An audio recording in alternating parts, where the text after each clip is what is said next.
Hey everyone, it's Nick from Part-Time Pilot, your host of the Audio Ground School podcast. Welcome. And before we get started, I just want to mention that this Audio Ground School podcast is completely free. And every single week, we are releasing a new Private Pilot Online Ground School audio lesson and a new IFR Online Ground School audio lesson.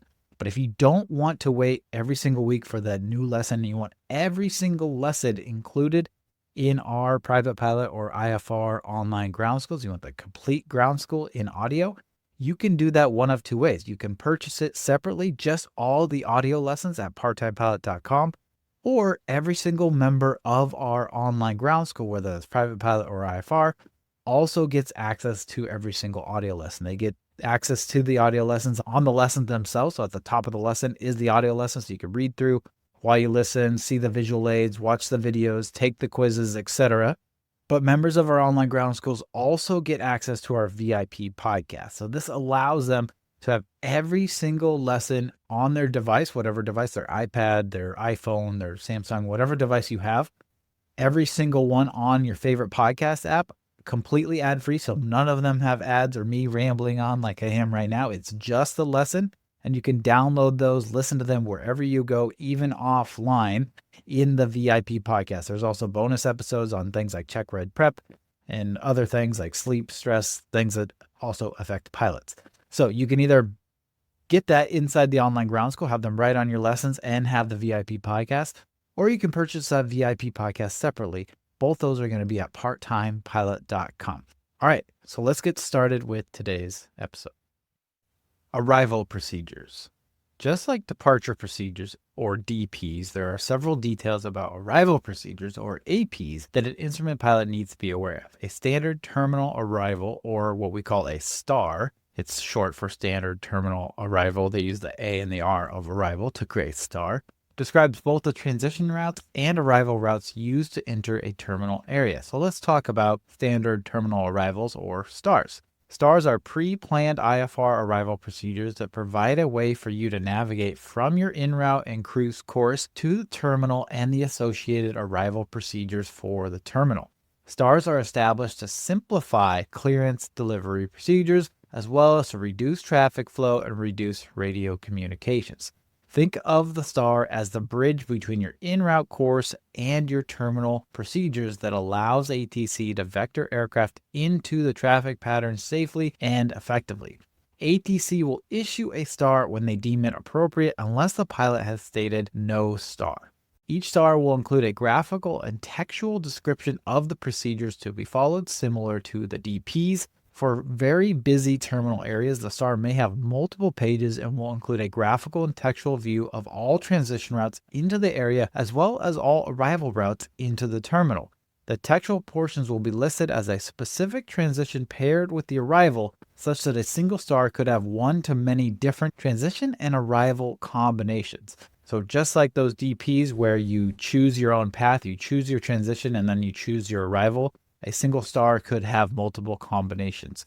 And also just like DPs, these can be found in the U.S. Terminal Procedures publication, which we have here linked in the Online Ground School.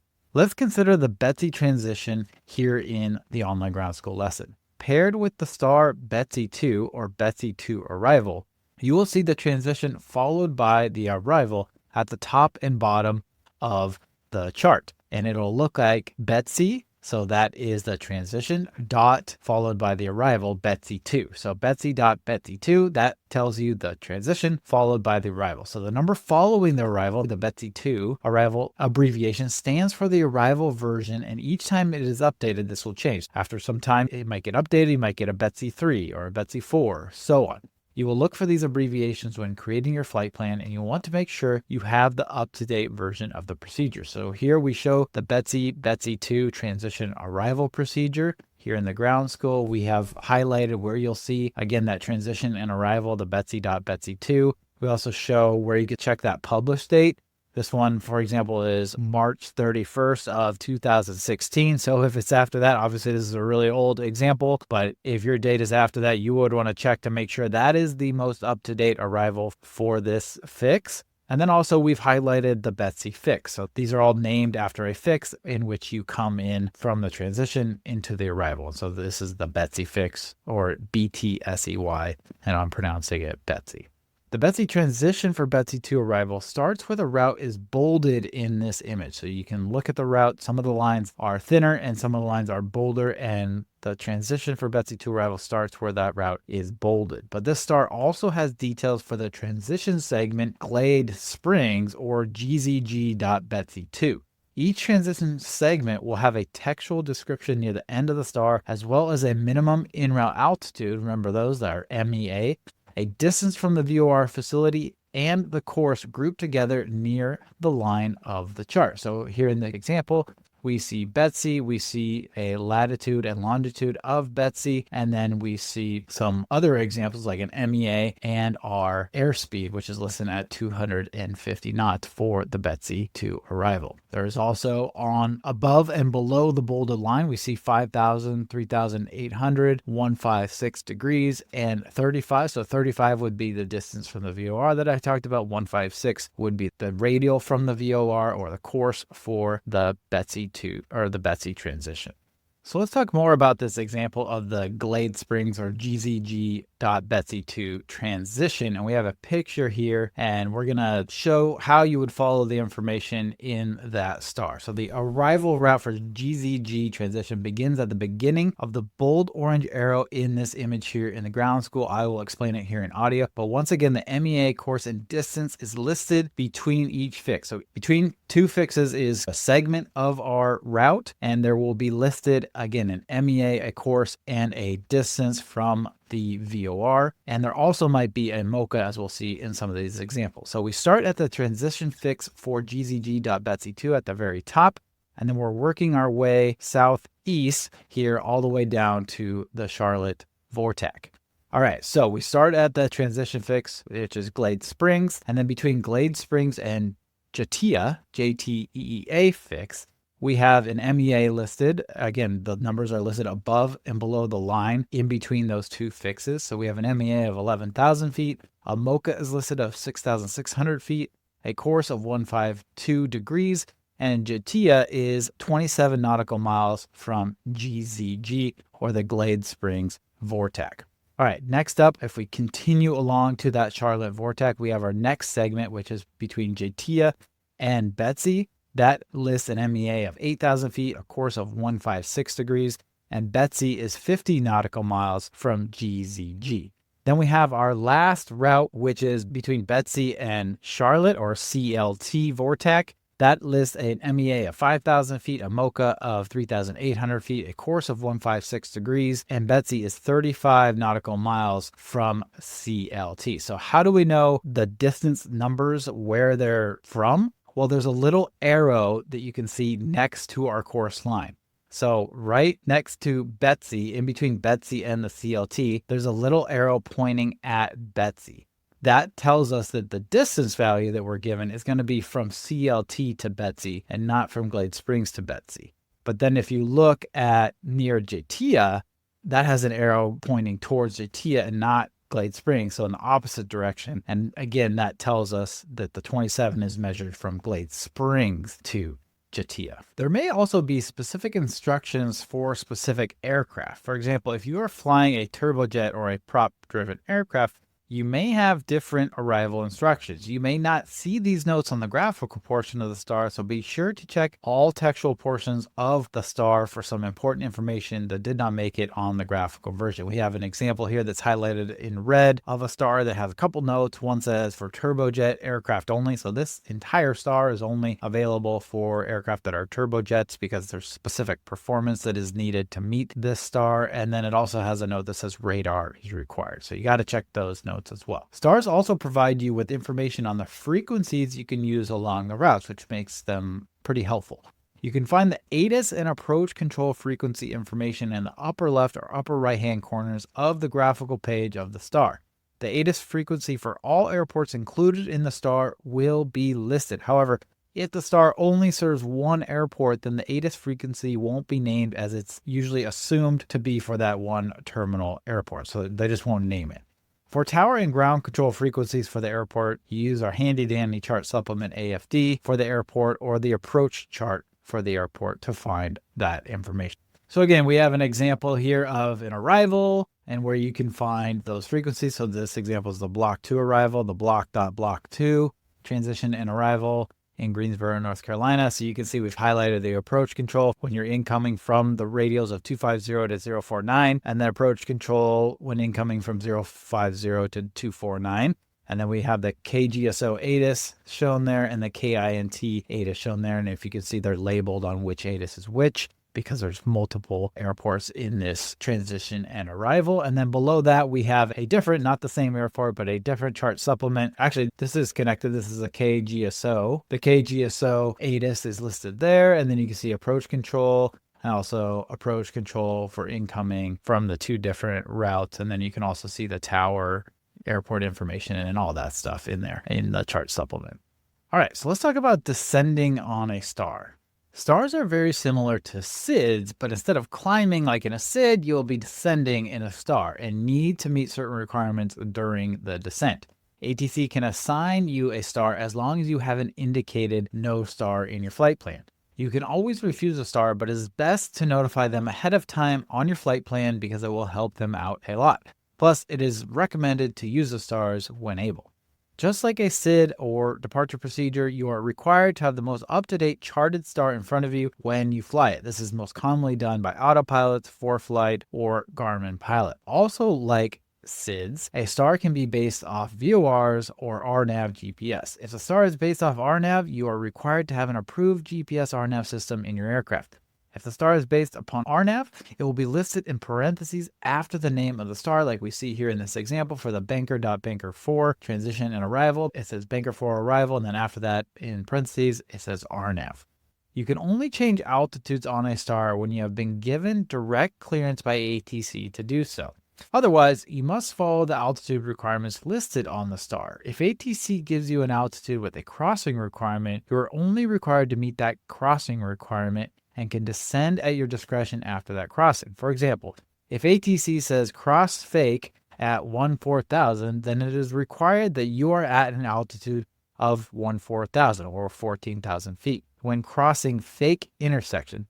But when you start your descent or how fast you descend is completely up to you. Sometimes the FAA will give you altitudes to expect rather than altitude requirements. If you see an intersection on your star with an expect FL followed by 3 numbers, that's expect flight level followed by 3 numbers, then this is giving you a heads up on what altitude to expect. If there is a line above the FL and 3 numbers, then this means at or below the flight level. If there is a line below the flight level, then this means at or above the flight level. Finally, if there is a line above and below the altitude, then it means the altitude is mandatory and the intersection should not be crossed above or below this listed altitude. So in the example we show here for turbojets, it says expect an altitude of exactly 12,000 feet because there is a line above and below the 12,000 or 12,000 as ATC would say. The expected altitudes listed on the stars are for descent planning only. Remember, you will not descend until ATC clears you to descend and tells you what altitudes to use. If you feel that the altitude given to you by ATC will be difficult for you to make, do not be shy to ask ATC for a different altitude. Hey everyone, Nick here. Real quick, I want to make a quick Student Pilot Service Announcement, or SPSA, for those of you who want to finish your pilot training journey and achieve your dream of becoming a pilot. Now, there's a belief that many student pilots hold that goes something like this. Once I get my pilot certificate and pass my check ride, I will finally be the pilot in command, or PIC. And that belief is wrong. And if you keep waiting to pass your check ride to feel and act like a PIC, you'll struggle a lot. You'll spend thousands of dollars with no progress to show for it. Your instructor will continuously decide to not progress you through lessons because they don't see you as a PIC. And ultimately, you'll have to give it all up. Unfortunately, we see this far too often. The truth is, this transformation into a pilot in command needs to happen during your training. Look, flying is 80% mental, if not more. A mentally prepared pilot stays ahead of the aircraft, makes better decisions, learns faster, can actually focus on the act of flying, and exudes PIC energy. Instructors and examiners won't pass or progress students who they don't feel are a PIC. And to get them to feel you're a PIC, you have to feel it inside of you first. That's why I created Part-Time Pilot and why it is designed the way it is. We aren't just gatekeeping information that you have to pay for in order to access. The information to become a pilot, the FAA has been giving that away for decades now. And there are unlimited free YouTube videos, AI now, and other resources like this podcast where you can learn everything you need to know 100% free. Yes, we are proud of the content we do have inside our Part-Time Pilot courses. Our written audio and video lessons stand toe-to-toe with any other ground school at helping you understand the content. But that's not why we made Part-Time Pilot. We made Part-Time Pilot to actually help transform everyday student pilots into the PIC they need to become as soon as possible in their training. This way, student pilots are actually progressing through flight lessons, aren't repeating costly flights or doing extra ground lessons at $50, $70, or even $100 an hour these days. And they're actually achieving their dream of becoming a pilot.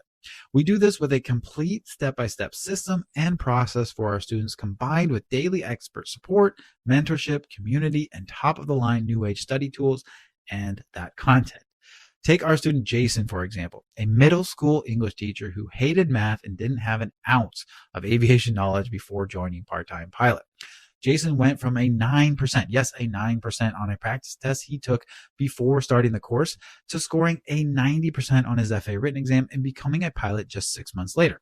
Or Caroline, whose CFI was so impressed at how much she knew before her very first flight lesson that allowed her to feel like a PIC much, much sooner than the average student and finish her private pilot in less hours and nearly $8,000 less than the national average spent. So even if you don't choose Part-Time Pilot, make sure you find a system, mentor, community, and instructor that has your back and can help you feel like the PIC you've dreamed of being before you get to your check ride. Because if you don't, you'll end up paying a lot more than you expected for flight training, and you and I know it's already expensive enough. To learn more about how we do all this, go to parttimepilot.com or click the link in your podcast episode description. All right, so we talked about descending on a star. Now let's talk about descending via a star. So it's just a small word change. That word via makes it a bit different. So when you hear descend via star, you are receiving an abbreviated ATC clearance that requires the following. 1. Compliance with lateral flight path. 2. Compliance with published speed restrictions. 3. Compliance with published altitude restrictions. And 4. Descend to the lowest or bottom altitude. All those things are listed on the star. And it's saying, just like when we were talking about SIDS, descending via star, that means you need to descend via all the stuff listed, your flight path, your speed restrictions, your altitude restrictions, and the lowest or bottom altitude listed on the star. So again, this means that descend via authorizes you to navigate the star laterally as published, navigate vertically to meet all altitude requirements, meet all speed restrictions, and descend to the lowest bottom altitude. The higher performance and more advanced your aircraft, the more likely you are to hear descend via, because a lot of new and advanced aircraft autopilots can use the star requirements to do an auto descent that is easier on the aircraft and the pilot. For example, let's assume we are established on the Hopewell transition at the Jake 3 arrival, so HPW.Jake 3, and receive the clearance November 884 Charlie, descend via the Jake 3 arrival. This means you would descend at your discretion and follow the below lateral route. So we have a picture of it, and we have bold yellow arrows showing your route through this Jake 3 arrival, but we have also listed out each of the fixes. You would go to HPW, then you would go to Maxi, then Valley, then Peds, then Fuber, then Boozy. Some of these are fun to say. Then Spencer, then the Jake. So that's the Jake of Jake 3 arrival, then Eileen, then Wacky, then Maisie, then Regal, and finally to SBJ or Solberg.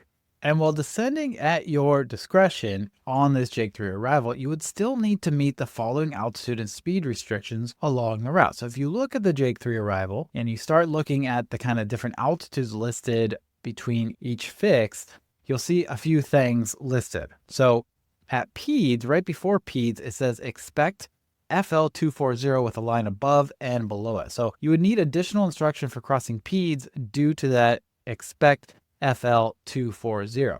Then at Jake, you'll see Jake 13,000 or 13,000. Again, it has a line above and below it. So cross Jake at 13,000 feet, then cross Eileen at 13,000 feet, then cross Wacky, and Wacky has 11,000 feet with a line above and below it and 250 knots with a line above and below. So you got to cross Wacky at 11,000 feet and 250 knots, and then cross Regal at 7,000 feet. So you can see how these are getting lower and lower and lower as we're descending down to our destination. If ATC tells you that you are cleared for Jake 3 arrival, this is not the same as a descend via clearance, and you have not been given clearance to change altitudes. You have only been given clearance to fly the route inside the lateral bounds of the route and to meet the speed restrictions with a cleared for fake arrival clearance. If the star only has expected altitudes rather than required altitude restrictions published at each fix, then ATC will not issue you a descend via clearance for the star unless they gave you specific altitude instructions in the clearance for each fix. So they would have to literally list out each fix's altitude expectations. So they're probably not going to do that. So they're probably not going to give you a descend via clearance on a star that has a bunch of expected altitudes. Sometimes a star will have both expected altitudes and required altitudes. In this situation, ATC can give you a descend via as long as they specifically state the altitude requirements for all those fixes or intersections with an expected altitude. For example, in the Jake 3 arrival, there is an expect FL 240 that we talked about at the PEDS fix.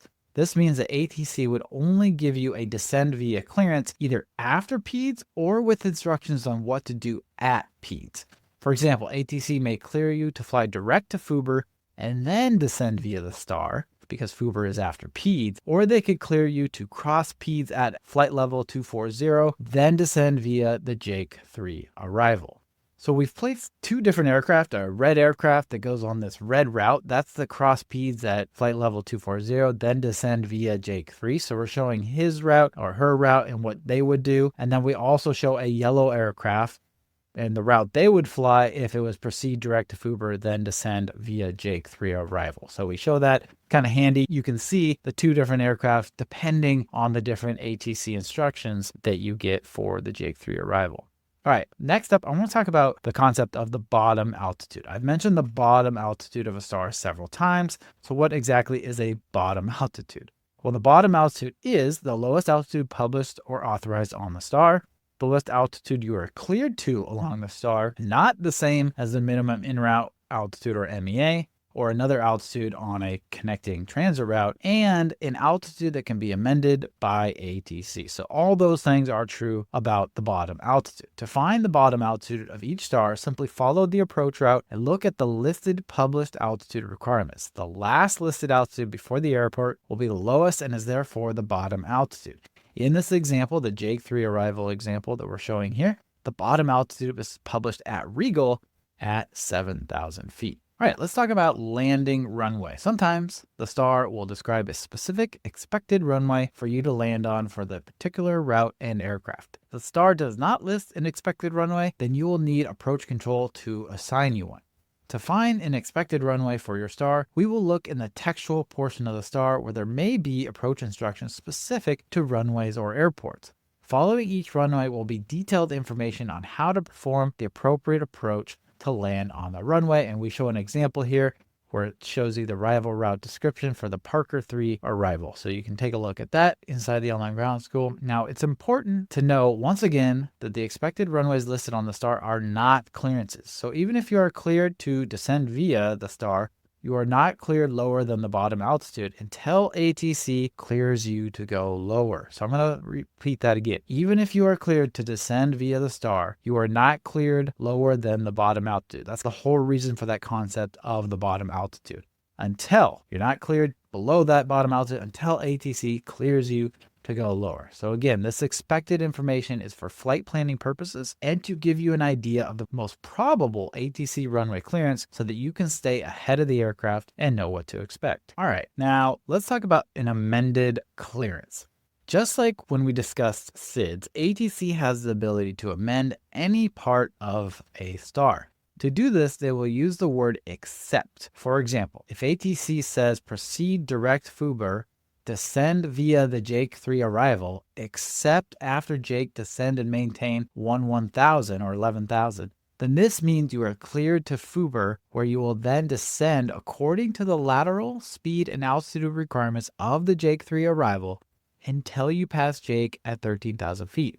After Jake, you are now required to descend and maintain 11,000 feet until you get further clearance from ATC, because, again, they said except after Jake, descend and maintain 11,000 feet. So again, we have an example, a visual aid of what this means if you're flying the Jake 3 arrival.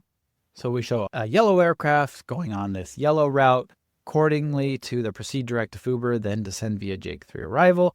And then we show where you would take into account the except after Jake, descend, and maintain 11,000. So that gets rid of all the other altitude requirements. After Jake, it's maintain 11,000 until you get further directions. One question you may have is, how fast do I have to descend, or when do I have to be at 11,000 in this example? The FAA says that you can descend at your own discretion and that you should descend at an optimal rate. So there is no specific descent rate requirement, but you should start your descent immediately and descend at your aircraft's optimal rate per the aircraft's POH. Another question may be, what if the bottom altitude is above 11,000 feet in this example? In this case, the bottom altitude does not matter, because whatever ATC has amended your altitude to be is what your altitude will be, and you cannot descend further unless cleared again by ATC to do so. If they are clearing you below an altitude that you think is unsafe because of terrain or obstacles, then you need to state that to ATC and ask about that situation. There is also a high possibility that ATC will vector you off the lateral route of the star for traffic separation purposes. An example of this could be November 4026 Tango, fly heading 070 vector for spacing, descend and maintain 13,000, expect to resume the Jake 3 arrival. In this example, you would follow this clearance after your readback by turning and flying a heading of 070 degrees while descending to 13,000 feet before maintaining this heading and altitude until ATC clears you back onto the Jake 3 arrival by clearing you to a fixed intersection along the star. Once back on the star, you will once again follow the lateral speed and altitude restrictions of the star, and if any fixes or intersections do not have an altitude requirement, then ATC will have to provide you one. So again, we show a visual with this yellow aircraft on top of the Jake 3 arrival, and if you were to get that, fly headings 070 for spacing, descend and maintain 13,000 feet, expect to resume Jake 3 arrival. We show what you would do. You would turn immediately to 070, descend to 13,000, and pretty much wait until you hear back from ATC, but expecting that they'll get you back on to the arrival. All right, next up, let's talk about speed restrictions of a star. You're required to meet the speed restrictions published by a star when you have been cleared onto the star, unless ATC has amended those restrictions. Just like the altitude requirements listed on a star, the speed requirements will also be listed with a line above, a line below, or both. These lines mean the same as with altitudes. For example, if you see 2000 K with a line above it, this means you must fly at or below 200 knots. The K is for knots. On the other hand, if you see 200 K with a line below it, then this means you must fly at or above 200 knots. And finally, if you see 200 K with a line above and a line below, then this means you must fly directly at 200 knots.